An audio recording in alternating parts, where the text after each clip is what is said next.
Hello students, प्रीता's Hindi class में आपका स्वागत है। आज हम कृतिका भाग 2 के कक्षा 10 का पाठ 3 साना साना हाथ जोड़ी का सारांश यहाँ बताने जा रहे हैं। यह मधु कांकरिया द्वारा लिखित है और इसमें लेखिका ने अपनी यात्रा वृतांत में गैंगटॉक से लेकर हिमालय तक की यात्रा में प्राकृतिक दृश्यों का अनोखा वर्णन किया है। तो आइए पढ़ते हैं लेखिका के साथ गैंगटॉक शहर की मनोहर छटाओं का वर्णन। लेट्स स्टडी साना साना हाथ जोड़ी।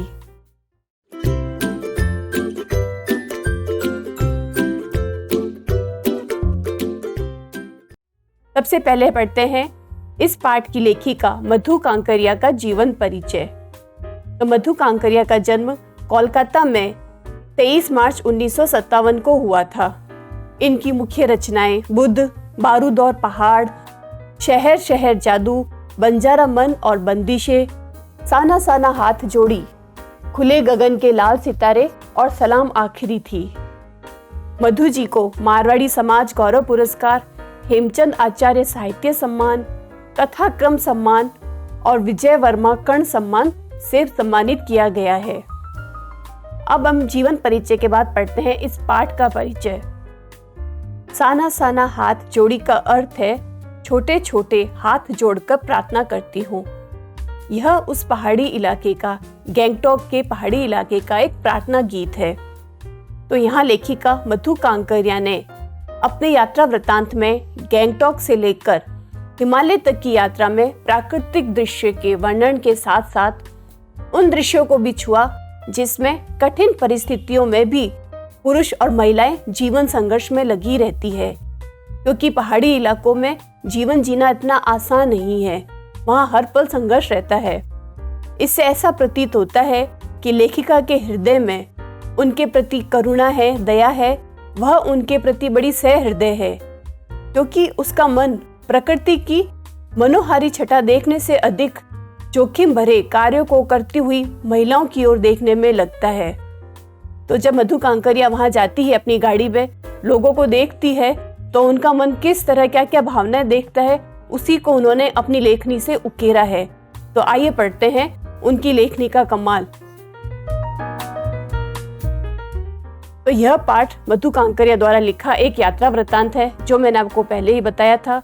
इसमें लेखिका ने सिक्किम की राजधानी गैंगटॉक और उसके आगे हिमालय की यात्रा का वर्णन किया है, जो शहरों की भागम भाग भरी जिंदगी से दूर है। लेखिका गैंगटॉक को मेहनती बादशाहों का शहर बताती है, क्योंकि वहाँ के सभी लोग बड़े ही मेहनती है। वहाँ पर तारों से भरे आसमान में लेखिका खो जाती है। उसे वहाँ एक सम्मोहन सा लगता है, क्योंकि शहर की भागम भाग भरी जिंदगी में तारों भरा आसमान कम ही दिखाई देता है। तो वह नज़ारा उसे बहुत ही आकर्षित करता है। वह वहाँ पर नेपाली युवती द्वारा बताई गई प्रार्थना मेरा सारा जीवन अच्छाइयों को समर्पित हो को गाती है। अब लेखिका अपनी गाड़ी में अपने सह यात्रियों के साथ किस तरह से वहाँ का वर्णन करती है, आइए पढ़ते हैं।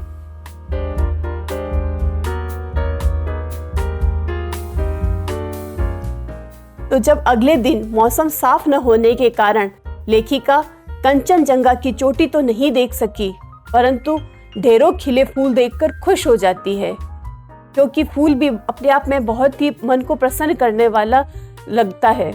वह उसी दिन गैंगटॉक से 149 किलोमीटर दूर युमथांग देखने अपनी सहयात्री मणि और गाइड जितेन नार्गे के साथ रवाना होती है। गैंगटॉक से युमथांग को निकलते ही लेखिका को एक कतार में लगी सफेद सफेद बौद्ध पताकाएं दिखाई देती है, जो ध्वज की तरफ फहरा रही थी। ये शांति और अहिंसा की प्रतीक थी और उन पताकाओं पर मंत्र लिखे हुए थे। ये देखिए, यहाँ पर चित्र के द्वारा प्रदर्शित किया गया है कि किस तरह की पताकाएं थी और किस तरह पर उसे मंत्र लिखे गए थे। लेखिका के गाइड ने उन्हें बताया कि जब किसी बौद्ध मतावलंबी की मृत्यु होती है तो उसकी आत्मा की शांति के लिए शहर से दूर किसी भी पवित्र स्थान पर 108 श्वेत पताकाएं फहरा दी जाती है और इन्हें उतारा नहीं जाता, ये खुद ही नष्ट हो जाती है। कई बार तो नए शुभ कार्य की शुरुआत में भी रंगीन पताकाएं फहरा दी जाती है। लेखिका के गाइड जितेन गार्गे ने यह भी बताया कि कवि लॉन्ग स्टॉक नामक स्थान पर गाइड फिल्म की शूटिंग हुई थी। यह बॉलीवुड की एक बहुत पुरानी और अच्छी फिल्म रही थी गाइड, उसकी शूटिंग वहीं हुई थी। गाड़ी में आगे चलते चलते मधु जी को क्या क्या देखने को मिला है उसका पढ़ते हैं हम आगे। उन्हें आगे चलकर एक कुटिया के भीतर घूमता हुआ चक्र दिखाई दिया। ये देखिए, इस तरह का चक्र उन्हें दिखाई दिया जिसे धर्म चक्र या प्रेयर व्हील कहते हैं। नार्गे ने बताया कि इसे घुमाने से सारे पाप धुल जाते हैं। जैसे जैसे अब वे लोग ऊंचाई की ओर बढ़ने लगे वैसे वैसे उन्हें बाजार, लोग और बस्तियां आंखों से ओझल होने लगी। पहाड़ों पर आप जैसे जैसे ऊंचाइयों की ओर बढ़ेंगे तब तब बस्ती दूर होने लग जाती है। घाटियों में देखने पर सब कुछ धुंधला दिखाई दे रहा था और उन्हें हिमालय पल पल परिवर्तित होते महसूस होता है। वह विशाल लगने लगता है। ये देखिए यहाँ पर 7 सिस्टर वाटरफॉल। सभी लोग वहां की सुंदरता को कैमरे में कैद करने लग जाते हैं। झरने का पानी में लेखिका को ऐसा लग रहा था जैसे वह उनके अंदर की सारी बुराइयां और दुष्टता को बहा कर ले जा रहा हो। रास्ते में प्राकृतिक दृश्य पल पल अपना रंग ऐसे बदल रहे थे जैसे कोई जादू की छड़ी घुमाकर सब कुछ बदल रहा था। कभी झरने आ रहे थे, कभी पहाड़ आ रहे थे, तो प्राकृतिक दृश्यों का रंग बदलता जा रहा था। थोड़ी देर के लिए लेखिका की जीप थिंक ग्रीन लिखे शब्दों के पास रुकी। वहां कोई बोर्ड लगा था जिस पर लिखा था थिंक ग्रीन। वहां पर लेखिका की जीप जाके रुकती है। वहां सभी कुछ एक साथ सामने था। वहां पर लगातार बहते हुए झरने थे और नीचे पूरे वेग से बह रही तिस्ता नदी थी। सामने धुंध भी थी, ऊपर आसमान में बादल थे और धीरे धीरे हवा चल रही थी। कितना सब चीज का अच्छा वर्णन लेखिका ने यहाँ किया है। और आसपास के वातावरण में खिले फूलों की हंसी चारों ओर बिखेर रही थी। कुछ औरतों की पीठ पर बंधी टोकरियों में बच्चे थे। इतने सुंदर वातावरण में भूख, गरीबी और मौत के निर्मम दृश्य ने लेखिका को सहमा दिया था। तो एक कर्मचारी ने बताया कि ये पहाड़ी रास्तों को चौड़ा बना रही है। कई बार काम करते समय किसी न किसी व्यक्ति की मौत हो जाती है क्योंकि जब पहाड़ों को डायनामाइट से उड़ाया जाता है तो उनके टुकड़े इधर उधर गिरते हैं और यदि उस समय सावधानी न बरती जाए तो जानलेवा हादसा घट जाता है। लेखिका को लगता है कि सभी जगह आम जीवन की कहानी एक सी है। लेखिका को सुबह युमथांग के लिए निकलना था, किंतु आंख खुलते ही वह बालकनी की ओर भागी क्योंकि लोगों ने बताया कि यदि मौसम साफ हो तो बालकनी से ही हिमालय की सबसे ऊंची चोटी दिखाई देती है। और वह सबसे ऊंची चोटी कौन सी है? कंचनजंगा। परंतु पिछले वर्ष की तरह ही आज भी आसमान हल्के हल्के बादलों से ढका हुआ था। मौसम साफ नहीं था तो उन्हें वहां कंचनजंगा नहीं दिखाई दी, परंतु तरह तरह के रंग बिरंगे इतने सारे फूल दिखाई दिए कि लगा कि फूलों के बाग में ही आ गई हूं। आगे चलने पर रास्ते में बहुत सारे पहाड़ी स्कूली बच्चे मिलते हैं। जितेन, जो कि लेखिका का गाइड है, वह बताता है कि ये बच्चे 3-3.5 किलोमीटर की पहाड़ी चढ़कर स्कूल जाते हैं। ये बच्चे स्कूल से लौटकर अपनी माँ के साथ काम करते हैं। कितने मेहनती बच्चे हैं स्टूडेंट्स, देखिए, स्कूल भी जाते हैं, घर आकर अपनी माँ के साथ काम भी करते हैं पढ़ाई के साथ साथ। तो यहाँ का जीवन बहुत ही कठोर है। जैसे जैसे ऊंचाई बढ़ती जा रही थी वैसे वैसे खतरे भी बढ़ते जा रहे थे। रास्ता तंग हो रहा था और सरकार की गाड़ी धीरे चलाएं ऐसी चेतावनियों के बोर्ड लगे हुए थे। शाम के समय जीप चाय बागानों में से गुजर रही थी। तो अब लेखिका बागानों के बारे में क्या बताती है, पढ़ते हैं कि बागानों में कुछ युवतियां सिक्किमी परिधान पहने चाय की पत्तियां तोड़ रही थी। चारों ओर इंद्रधनुषी रंग छटा बिखेर रहे थे। युमथांग पहुंचने से पहले वे लोग लायुंग रुके। लायुंग में लकड़ी से बने छोटे छोटे घर थे। लेखिका सफर की थकान उतारने के लिए तिस्ता नदी के किनारे फैले हुए पत्थरों पर बैठ गई। फिर रात होने पर जितेन के साथ अन्य साथियों ने नाच गाना शुरू कर दिया था।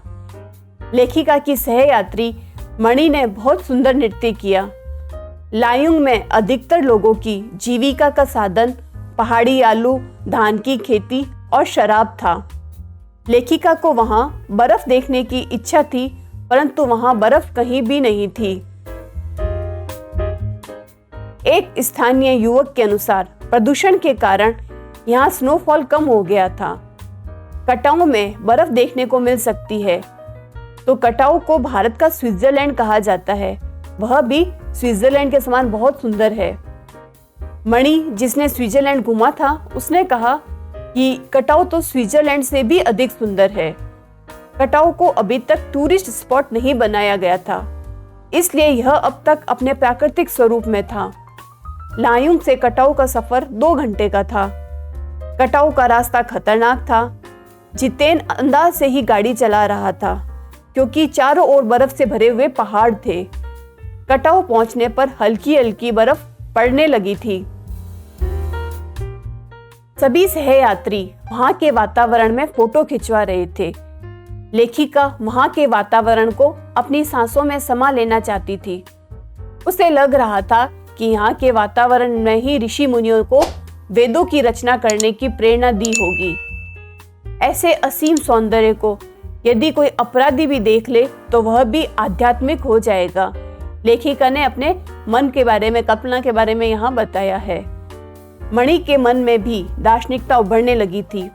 वे कहती है कि प्रकृति अपने ढंग से सर्दियों में हमारे लिए पानी इकट्ठा करती है और गर्मियों में ये बर्फ शिलाएं पिघलकर जलधारा बनकर हम लोगों की प्यास को शांत करती है। प्रकृति का यह जल संचय अद्भुत है।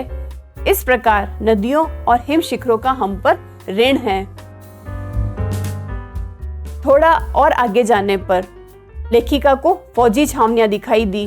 चूंकि यह बॉर्डर का एरिया था और थोड़ी दूर पर चीन की सीमा थी। लेखिका फौजियों को देखकर उदास हो गई, क्योंकि वैशाख के महीने में भी वहां बहुत ठंड थी। तो वे लोग पौष और माह की ठंड में किस तरह रहते होंगे। वहां जाने का रास्ता भी बहुत खतरनाक था। कटाऊ से युमथांग की ओर जाते हुए प्रियुता और रोडोडेंड्रोन ने फूलों की घाटी को भी देखा। युमथांग कटाऊ जैसा सुंदर नहीं था। जितेन ने रास्ते में बताया कि यहाँ पर बंदर का मांस भी खाया जाता है। बंदर का मांस खाने से कैंसर नहीं होता। युमथांग वापस आकर उन लोगों को वहां सब फीका फीका सा लग रहा था। पहले सिक्किम स्वतंत्र राज्य था, अब वह भारत का एक हिस्सा बन गया था। इससे वहां के लोग बहुत खुश हैं। मणि ने बताया कि पहाड़ी कुत्ते केवल चांदनी रातों में भौंकते हैं। यह सुनकर लेखिका हैरान रह गई। उसे लगा कि पहाड़ी कुत्तों पर भी ज्वार भाटे की तरह पूर्णिमा की चांदनी का प्रभाव पड़ता है। गुरु नानक के पद चिन्हों वाला एक ऐसा पत्थर दिखाया जहाँ कभी उनकी थाली से चावल छिटक कर बाहर गिर गए थे।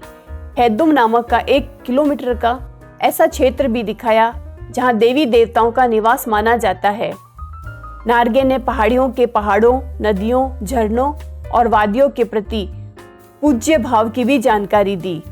भारतीय आर्मी के कप्तान शेखर दत्ता के सुझाव पर गैंगटॉक के पर्यटक स्थल बनने और नए रास्तों के साथ नए स्थानों को खोजने के प्रयासों के बारे में भी बताया।